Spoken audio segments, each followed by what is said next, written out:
हे guys, welcome back once again. So दोस्तों, आज की कहानी जो एक्सप्लेन करने जा रहे हैं उसका नाम है स्नोफॉल। कहानी शुरू होती है आर्कटिक ओशन से, जहां हम वहाँ के रहने वाले एक कबीले को देखते हैं जो ज्यादा बर्फ पड़ने की वजह से अब घर जा रहे हैं। लेकिन इसी बीच उनकी नजर एक आदमी पर पड़ती है जो उनका साथी नहीं है, लेकिन वो इनकी ही तरफ आ रहा है। उसे देखकर ऐसा लग रहा था कि जैसे वो किसी को ढूंढ रहा है, पर आखिर ये आदमी है कौन और यहाँ कैसे पहुंच गया। इसके लिए हम चलते हैं फ्लैशबैक में। यहाँ हम चार्ली नाम के आदमी को देखते हैं जो अपनी लाइफ के फुल मजे ले रहा है। उसके डैड एक एयरलाइन कंपनी में जॉब करते हैं और वो पायलट है। तो असल में वो गैर कानूनी काम करता है। वो इस सामानों को एक जगह से दूसरी जगह लेकर जाता है। कुछ सामानों को कहीं दूर जाकर छुपाना पड़ता है, तो वो भी आसानी से कर लेता है। अब एक रात बार में वो अपना बर्थडे सेलिब्रेट कर रहा होता है, पर इसी दौरान वहाँ एक गरीब आदमी आ जाता है जिसको पैसों की सख्त जरूरत थी। लेकिन वहाँ के लोग उसे पैसे देने के बजाय उल्टा उसे गरीबी का मजाक बनाने लगे। वो चार्ली के पास भी आता है मदद मांगने के लिए, लेकिन वो उसकी मदद नहीं करता, जिसके बाद उस आदमी को बार से बाहर फेंक दिया जाता है। अब जो कि चार्ली का आज बर्थडे है, इसलिए उसकी गर्लफ्रेंड उसे एक गिफ्ट देती है, लेकिन वो उसे ओपन नहीं करता क्योंकि वो नशे में था। अब वो सो जाता है और अगले दिन उसके पास कॉल आता है कि उसे एक नई जगह जाना है सामान पहुंचाने के लिए। तो वो फौरन रेडी होकर निकल जाता है। अब एयरपोर्ट पे पहुंचने पे उसे कुछ लोग मिलते हैं जिनका सामान उसे छुपाना था, तो उनकी चीजों को लोड करके उड़ जाता है। अब यहाँ वो इन सारे इलीगल सामानों को छुपाने के लिए हमेशा एक ही जगह जाता था और आज भी वो उसी जगह जाएगा। लेकिन जब वो वहाँ लैंड करता है तो उसे वहाँ कुछ लोग मिलते हैं जो वैसे तो वहाँ कभी नहीं होते थे, लेकिन आज न जाने क्यों चार्ली को थोड़ा अजीब लगता है। अब वो लोग उसके सामानों को उतारने में मदद करते हैं, जिसके बाद वो उन सामानों को छुपा देता है और जाते टाइम वो उन लोगों को चॉकलेट भी देता है। लेकिन वो चार्ली को रोक लेते हैं और उसे अपने साथ चलने को कहते हैं। उसे पहले तो थोड़ा डर लगता है कि कहीं ये कुछ गलत ना करे, लेकिन बार बार उनके कहने पे वो मान जाता है। वो उसे एक झोपड़ी के पास लेके जाते हैं, जिसके अंदर देखने पर चार्ली को एक लड़की बैठी हुई मिलती है जिसके अंदर से बहुत ही बुरी स्मेल आ रही थी। वो लोग बताते हैं कि इसका नाम जेनी है। ये असल में बहुत बीमार है, इसे टीबी हो गई है और इसका इलाज अगर जल्द से जल्द नहीं हो पाया तो ये मर जाएगी। इसलिए हम चाहते हैं कि तुम इसे अपने साथ शहर ले जाओ। लेकिन चार्ली मना कर देता है क्योंकि ऐसे में इन्फेक्शन फैलने का खतरा उसे भी हो सकता है। तो वो जाने लगता है, लेकिन वो लोग उसे रोक कर 2 हाथी के दांत दिखाते हैं जिन्हें वो जेनी के ले जाने के बदले में दे रहे थे। अब ये बिल्कुल ओरिजिनल होते हैं जिनकी कीमत लाखों में थी। तो चार्ली मान जाता है और जेनी को प्लेन में बैठा लेता है, जिसके बाद दोनों शहर के लिए निकल जाते हैं। अब बीच में चार्ली उसे बहुत कुछ बातें करता है, लेकिन वो कोई भी बात नहीं समझती थी। उसे असल में इंग्लिश आती नहीं थी और वो बस चुपचाप उसकी बातें सुनती रहती है। लेकिन तभी चार्ली नोटिस करता है कि इंजन से कुछ आवाजें आ रही है और फ्यूल मीटर भी डाउन हो रहा है, यानी कि प्लेन का फ्यूल टैंक में होल हो गया है, जिससे प्लेन आसमान में ही बंद हो जाता है और तेजी से नीचे जाने लगता है। अब चार्ली बहुत कोशिश करता है प्लेन को संभालने की, लेकिन अंत में वो जाकर समुद्र के किनारे क्रैश हो जाता है। अब यहाँ तो इनकी मदद करने वाला कोई नहीं है, तो चार्ली अब क्या करेगा। वो अपनी सारी ज़रूरत के सामान प्लेन से बाहर निकाल लेता है और फिर मैप में देखने लगता है कि आखिर वो लोग कहाँ पर फंसे हुए हैं, पर उसे कुछ पता ही नहीं चल पाता। अब वो ढेर सारे पत्थर इकट्ठा करता है और वो वही चीज़ लिखता है जो हर कोई किसी जंगल में फंसने पर लिखता है। जी हाँ, वो SOS का मार्क बना देता है ताकि कोई भी प्लेन यहाँ से गुजरे तो उन्हें देख सके। अब वहाँ एक रेड फ्लैग भी लगा देता है ताकि उन्हें आसानी से देखा जा सके। इधर जेनी फिशिंग कर रही होती है, उसके लिए ये सब आम बात है क्योंकि वो बचपन से ऐसे ही माहौल में बड़ी हुई है। अब थोड़ी ही देर में वो अपने खाने का भी इंतजाम कर लेती है। उधर चार्ली रेडियो से कांटेक्ट करने की कोशिश में लगा रहता है। तभी जेनी उसके लिए भी मछलियां लेकर आती है ताकि वो भी खा सके, लेकिन वो उसे डांट कर वहाँ से भगा देता है, जिससे वो दूर जाकर बैठ जाती है। और कुछ देर बाद अंधेरा होने लगता है। चार्ली बहुत ही मुश्किलों से आग जलाता है, लेकिन वहीं जेनी बड़े ही आराम से आग जलाकर बैठी थी। वो उसे बात करने की कोशिश करता है, पर हर बार की तरह वो कुछ भी जवाब नहीं देती। वहीं शहर में चार्ली के दोस्त उसके डैड को बताते हैं कि वो उस ट्रिप के बाद से घर नहीं लौटा है। हमें नहीं पता कि वो इस समय कहाँ पर है। ये सुन के उसके डैड बहुत टेंशन में आ जाते हैं और वहीं उसकी गर्लफ्रेंड भी ये बात सुन लेती है और वो भी अब बहुत ही परेशान होने लग गई थी। इधर दूसरी तरफ अब सुबह हो गई थी। कल की रात शायद चार्ली के लिए हमेशा यादगार रहेगी क्योंकि उसने पूरी रात डर डर कर गुजारी थी। अगली सुबह वो फौरन रेडियो को ठीक करने में लग जाता है, लेकिन वो ठीक होने के बजाय उल्टा और खराब हो जाता है, जिससे वो बहुत गुस्से में आ जाता है और उस पूरे रेडियो को ही तोड़ डालता है। ये सब दूर बैठी जेनी देख रही थी, लेकिन वो कुछ भी नहीं कहती। कुछ समय के बाद चार्ली को समझ आ जाता है कि उसे अब मदद के लिए यहाँ से बाहर निकलना होगा। बैठे बैठे कुछ भी नहीं होने वाला है, तो वो अपनी बंदूक और कुछ खाने का सामान को लेकर मदद मांगने के लिए निकल जाता है। उसे जाता हुआ देखकर जेनी भी उसे आवाज देती है। वो समझ जाता है कि वो भी उसके साथ चलना चाहती है, पर वो मना कर देता है क्योंकि वो बीमार है, इतनी दूर वो चल नहीं सकती। तो वो उसके लिए कुछ खाने का सामान छोड़कर जा रहा था और कहता है कि वो मदद लेके जरूर वापस आएगा। तो सीन शिफ्ट होकर पहुंचता है चार्ली के डैड पे, जो अब बहुत परेशान हो चुके हैं। इधर चार्ली मदद के लिए बस चला जा रहा है। उसे न जाने कितने मीलों का सफर पूरा कर लिया है, पर अभी तक उसे यहाँ एक भी आदमी नहीं दिखा है। वो समझ जाता है कि जितना आसान ये सफर उसने समझा था ये उससे कई ज्यादा कठिन है, इसलिए वो वहीं रुककर थोड़ा आराम करता है। तभी तेज बारिश होने लगती है और ऊपर से कड़ाके की ठंड। वो जैसे तैसे करके उस रात को गुजार देता है और अगले दिन वो एक बार फिर आगे बढ़ता है, पर सुबह से दोपहर हो जाती है और उसे कोई भी नहीं मिलता है। अब बीच रास्ते में वो एक दलदल में भी फंस जाता है, लेकिन बड़ी ही मुश्किल से निकल पाता है। अब उस रात सोते हुए उसे अपना पास्ट का एक सपना याद आता है, जिससे हमें पता चलता है कि चार्ली पहले एयरफोर्स में था। वो अपने भाई के साथ एक देश में बमबारी कर रहा है, लेकिन उसका भाई उसे ऐसे करने से मना करता है, पर वो मानता नहीं है। इसी दौरान उसे कुछ बहुत तकलीफ महसूस होती है, तो वो उठ जाता है और वो देखता है कि उसके ऊपर मच्छरों ने हमला कर दिया है। ये कोई मामूली मच्छर नहीं होती, ये जंगली मच्छर होते हैं। अब वो वहाँ से भागना चालू कर देता है, लेकिन थोड़ी दूर जाने के बाद वो बेहोश हो जाता है। कुछ देर बाद जब उसकी आंख खुलती है तो उसे अपने सामने एक उल्लू बैठा हुआ दिखता है, जिसने उन सारे मच्छरों को मारकर उसकी जान बचाई थी।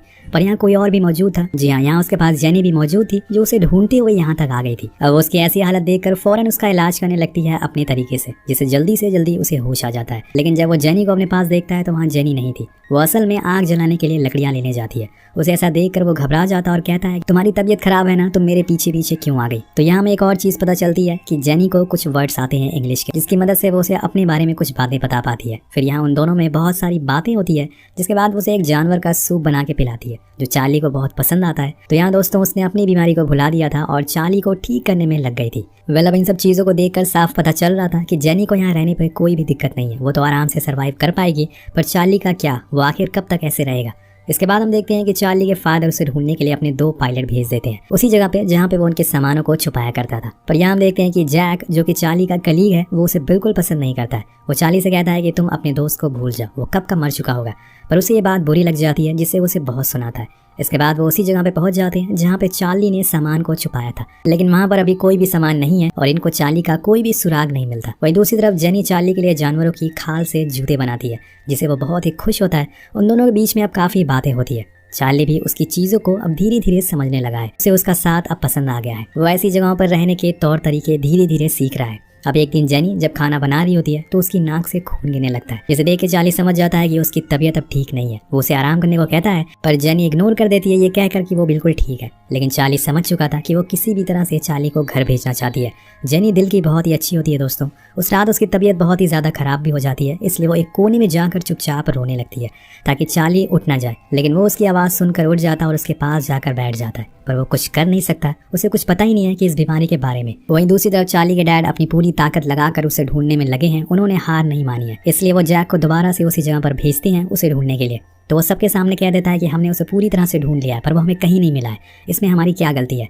असल में जैक नहीं चाहता कि वो वापस कभी आए, इसलिए वो अब दोबारा नहीं जाना चाहता, पर अपने बॉस की उसे सुननी पड़ती है। इधर चार्ली अब धीरे धीरे शिकार करना सीख रहा है। उसने मछलियां पकड़ना सीख ली है, लेकिन आज उसे एहसास होता है कि उसे ये रहते हुए काफी दिन हो गए हैं, पर अभी तक कोई भी मदद नहीं आई है। तभी अचानक से उसे प्लेन की आवाज सुनाई देती है और ये वही प्लेन था जिसमें जैक और चार्ली बैठे थे, लेकिन वो इतना ज्यादा ऊपर होता है कि उन्हें चार्ली दिखाई नहीं देता। हालांकि वो चिल्लाता भी है, लेकिन उसकी आवाज प्लेन तक पहुंच नहीं पाती और वो प्लेन वहां से चला जाता है। वो बहुत ही निराश हो जाता है और आकर जेनी से कहता है कि हमें अपनी पुरानी लोकेशन पर चलना चाहिए। कम से कम वहाँ पे अगर लोग हमें ढूंढने आए तो हम उन्हें देख तो सकेंगे। अगर हम लोग ऐसे चलते रहे तो हमें कोई भी ढूंढ नहीं पाएगा।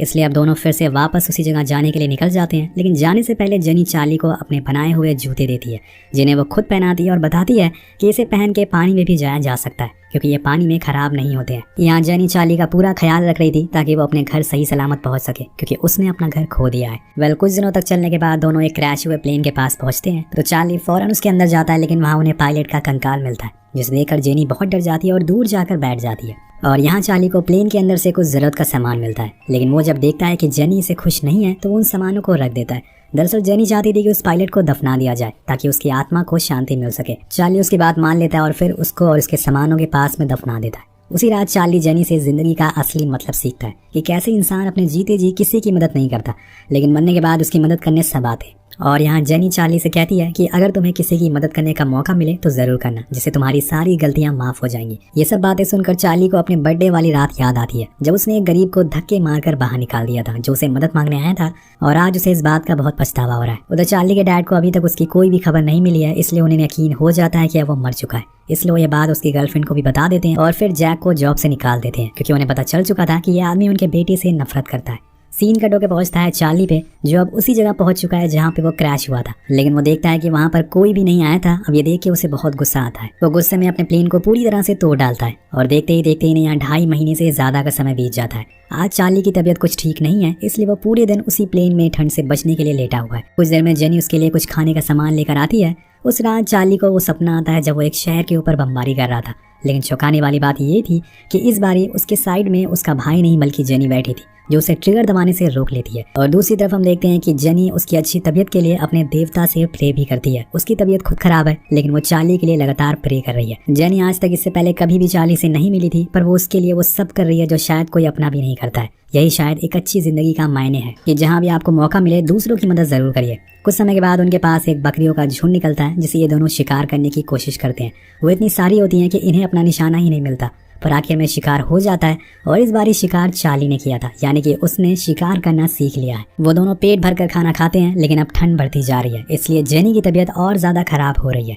उसे गर्मी की सख्त जरूरत है तो चार्ली उसके लिए फौरन एक टेंट बनाता है और जेनी उसके लिए जानवरों के खाल से उसके लिए कपड़े बनाती है। कुछ समय के बाद वो दोनों जब उसी टेंट में बैठे होते हैं तो जेनी उसे अपने परिवार के बारे में बताती है कि हम लोग बहुत ही खुश थे, लेकिन एक दिन न जाने कहां से एक बॉम्ब आकर हमारे गांव में गिर गया, जिसके बाद सब कुछ तबाह हो गया। कुछ लोग उस हमले में बच गए जिनमें मैं भी थी, लेकिन उसकी रेडिएशन ने मेरा पीछा नहीं छोड़ा, जिस वजह से मुझे बीमारी हो गई।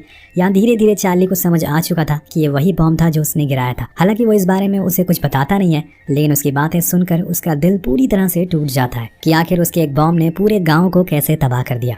वह अब सवेरा हो जाता और चार्ली कहता है कि अब यहाँ रुकने का कोई फायदा नहीं है, यहाँ कोई भी आने वाला नहीं है, हमें खुद ही आगे बढ़ना होगा। जिसके बाद दोनों अपनी जरूरत का सामान लेकर आगे बढ़ना शुरू करते हैं। बीच में उन्हें बहुत सी कठिनाइयों का सामना करना पड़ता है, लेकिन वो फिर भी आगे बढ़ते रहते हैं। कुछ दिनों बाद वो बर्फीले इलाके में पहुंच जाते हैं जहाँ पे ना तो एक भी जानवर थे और ना ही एक पेड़ था। ये दोनों बस अकेले चले जा रहे थे, पर अब जेनी के अंदर इतनी हिम्मत नहीं थी कि वो अपने पैरों पर चल सके। उसके मुंह से लगातार खून गिरता जा रहा था। अब चार्ली फौरन ये देखकर उसके पास जाता और गली से लगा लेता है और हौसला रखने को कहता है, पर वो चल नहीं पाएगी तो उसके लिए एक लकड़ी का सपोर्टर बनाता है और उसे खींचते हुए आगे बढ़ता है, क्योंकि वो जेनी को छोड़ने वाला नहीं है, उसे वो बचा कर रहेगा। वहीं दूसरी तरफ चार्ली के डैड उसका फ्यूनरल कर रहे हैं। चर्च में वो चार्ली के लिए लास्ट स्पीच दे रहे होते हैं कि कैसे उसने अपनी पूरी जिंदगी प्लेन को उड़ाते हुए गुजार दी, लेकिन आज वो हमारे बीच नहीं है और मैं आखिरी बार अपने बेटे से मिल भी नहीं पाया। मेरा बेटा चार्ली की गर्लफ्रेंड के घर से भी उसके सारे सामान को ले जाया जा रहा है, जिसे उसकी गर्लफ्रेंड ने दिया था, लेकिन उसने अभी तक उसे खोला भी नहीं है। और इधर दूसरी तरफ इतने दिनों से लगातार चलते हुए दोनों बहुत ही ज्यादा थक चुके थे।